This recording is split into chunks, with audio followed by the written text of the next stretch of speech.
বছর ঘুরে আবারও হাজির মধুমাস জ্যৈষ্ঠ।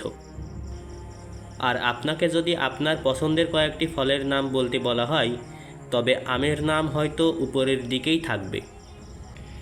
কেমন হয় যদি আমের কয়েকটি রহস্যের কথা উল্লেখ করি?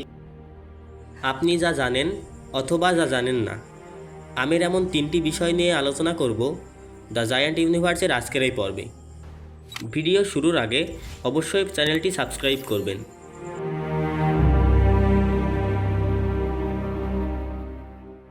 কোন দেশ থেকে আম এলো বাংলাদেশে? আপনি যদি কাউকে জিজ্ঞাসা করেন আম কোন দেশ থেকে বাংলাদেশে এসেছে, তবে তার উত্তর হয়তো হবে চীন, না হয় জাপান। তবে মজার বিষয় হলো এই প্রশ্নটিই অযৌক্তিক, কারণ এই ফলটি বাইরের কোনো ফল নয়।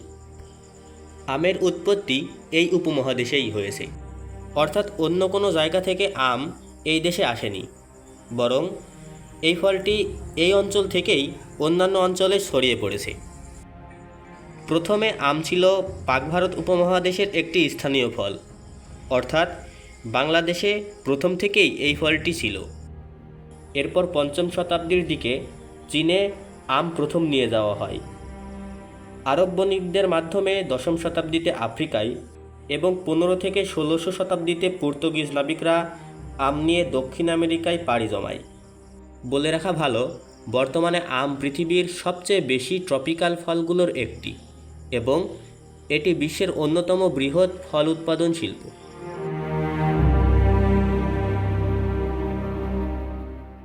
আম কাঁচা অবস্থায় সবুজ ও পাকা অবস্থায় কমলা কেন? এই প্রশ্নটি প্রথমটির মতোই কিছুটা অযৌক্তিক ও বিভ্রান্তিকর। কেননা কাঁচা অবস্থায় সবুজ হলেও পাকলে সব আম কমলা বর্ণের হয় না, যেমন হিমসাগর আম পাকলেও সবুজ বর্ণেরই থাকে। তবে তারপরেও আম পাকলে এর ভেতরে কেন রঙিন বর্ণ ধারণ করে, এর ব্যাখ্যা তো করতেই পারি। এর কারণ হলো আমের খোসায় বিভিন্ন রঞ্জক পদার্থ বা পিগমেন্ট থাকে। এর মধ্যে সবুজ ক্লোরোফিল প্রধান। এই পিগমেন্ট সূর্যের লাল ও নীল রং শুষে নেয়, তাই সবুজ রং প্রতিফলিত হয়। আর ছেলেবেলাতে আমরা পড়েছি যে রং প্রতিফলিত হয় সেই রঙই আমরা দেখতে পাই। তাই কাঁচা অবস্থায় আম সবুজ দেখায়। আবার পরিপুষ্ট হয়ে আম যখন পাকা শুরু করে তখন ক্লোরোফিল অণু ভাঙতে থাকে, যা নতুন পিগমেন্ট তৈরি করে, যেগুলো লাল ও হলুদ আলো প্রতিফলিত করে। তাই আম পাকলে আমরা লাল ও হলুদ মিলে কমলা রং দেখি। এখন যদি কেউ আমের রঙের রহস্য আপনাকে জিজ্ঞাসা করে, তবে এর উত্তর কী দেবেন? উত্তরে আপনি বলবেন, প্রথমত প্রশ্নটি সঠিক না। এরপর বলবেন পিগমেন্টের পরিবর্তন ও আলোর প্রতিফলনই হলো আমের রঙের রহস্য।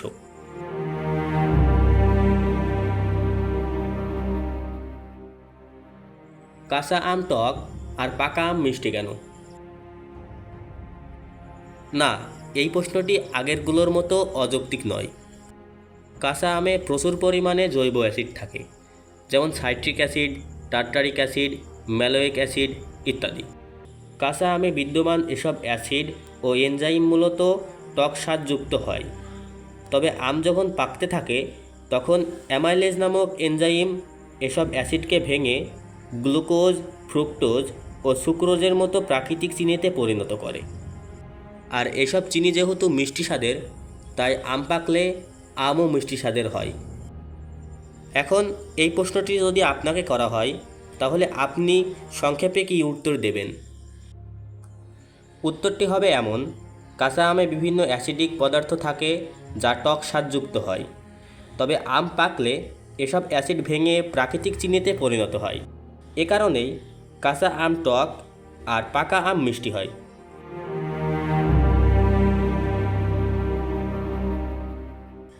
এখানে একটা কথা না বললেই নয়, অনেকের মনেই একটা প্রশ্ন আসে, চিনির কারণে কোমল পানীয় যদি ক্ষতিকর হয়, তাহলে পাকা আম খাওয়া কি ক্ষতিকর? না, ক্ষতিকর নয়। পাকা আমে চিনি থাকে সত্য, তবে এটা প্রাকৃতিক চিনি। আর কোমল পানীয়তে ব্যবহার করা হয় কৃত্রিম চিনি। তাই পাকা আম খাওয়া ক্ষতিকর না হলেও কোমল পানীয় অত্যন্ত ক্ষতিকর। কোমল পানীয়তে লুকিয়ে থাকা বিজ্ঞান ও বুদ্বুদ রহস্য সম্পর্কে জানতে দেখতে পারেন এই ভিডিওটি।